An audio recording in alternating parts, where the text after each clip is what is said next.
Apparently, Bitcoin NFTs are a thing now, and it's getting all sorts of people riled up, including famously strange Bitcoin core developer Luke Dashjr. So Luke's code was listed as an NFT for sale on an auction website called scarce.city. Disclaimer is I'm actually an investor in Scarce City, and after the NFT was sold, Scarce City offered 90% of the proceeds to Luke. Luke is a pretty loud opponent of Ordinals and Bitcoin NFTs, and because he didn't list this NFT himself, he insisted that the money instead be returned to the person who won the auction. Scarce City obliged, and the sale is null.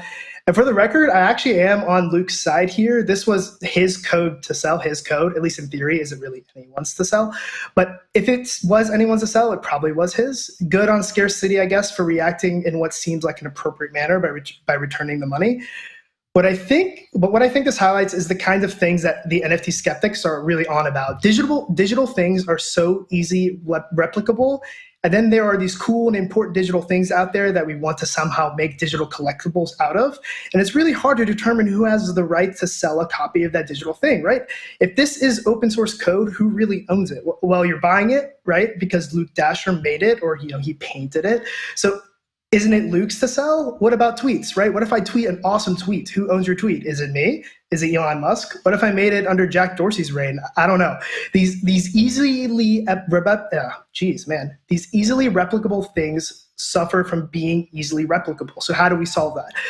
Well, we bring in the courts, of course. So what exactly do we accomplish here when it's who owns this piece of digital art or digital collectible? It's kind of wild to me. I don't know who wants to jump onto that. Maybe Wendy. I just want to fight you, George, because you said it's a Bitcoin NFT, and in fact, it is not a Bitcoin NFT. It is an ordinal, and you have to get the verbiage correct, or that's going to be the end of your career. Okay, you're not allowed to make these types of mistakes. It's an ordinal, which is actually a digital artifact, which is an inscription on a Satoshi using ordinal theory. Got it. Sorry about that. Yeah, sorry, Casey. I had to correct you there.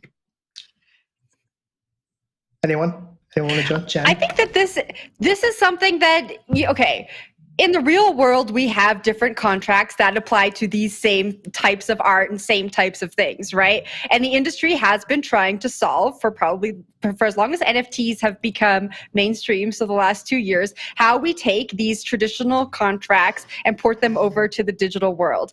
I know recently we saw the Meta Birkin trial play out in New York, where Birkin sued the artist of Meta Birkins for offering that NFT collection. I believe that the Meta Birkin artist lost the case. Someone can fact check me there. But I think we're going to continue to see this play out in the courts, and we're going to see some precedent set when it comes to digital artifacts. But I don't think we're going to, I think the laws exist and they are easily transitionable, and we will see that precedent set. Ben, what do you think?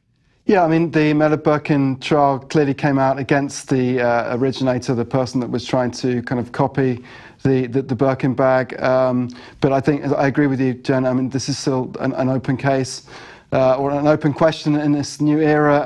I think generally I agree with sort of this is open source technology, and you have to expect that it's going to be used in different ways. And maybe George can speak to this, but isn't the subtext here that people in the Bitcoin world, and this guy Luke is very much that kind of OG era. He doesn't like Bitcoin being used for anything other than the original intention of Bitcoin, and that's what's really kind of driving this complaint that he has with this project. So maybe that's what's driving this, and not the actual case of somebody copying this NFT or whatever you want to call it.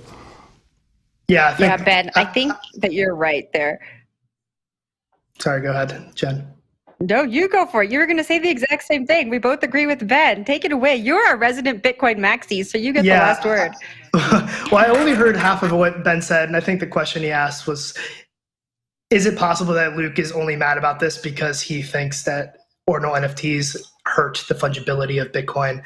And I think the answer is probably yes, right? That's the reason we have these decentralized things, right? We don't want people who believe certain things to determine if I can use the money in a certain way, right? He's a pretty ardent Catholic person, and he would probably not want certain people using certain money because they go against his religious beliefs. I don't want him determining if I can use his money or I can use money. So I think it actually highlights how Bitcoin's decentralized nature is fine. Like, if I want to use ordinal NFTs, I want to make my sats inscribed or whatever, let me do it, man. It doesn't really matter. Wendy, anything to add? I just want to say Bitcoin narratives continues to change. And I think it's a beautiful thing to see Bitcoin used for multiple different things. Bitcoin maximalists hated the idea of NFTs. So NFT people are like, you know what? Let's go ahead and merge over with the Bitcoin maxis. Let's go ahead and build cool stuff on Bitcoin. And then they get mad. I don't know what to say anymore at this Let's point. actually run full nodes, which a lot of Bitcoin maxis don't even do. And yes, Bitcoin maxis, I'm calling you out. Go run a node. I mean, I think it's a bit like free speech. You know, you can either, if you agree with the idea of free speech, then you have to expect it to be used in ways that you don't like sometimes. And I think that's exactly what's going on here. Absolutely. Yeah. Let's just hug it out, guys. Let's hug it out.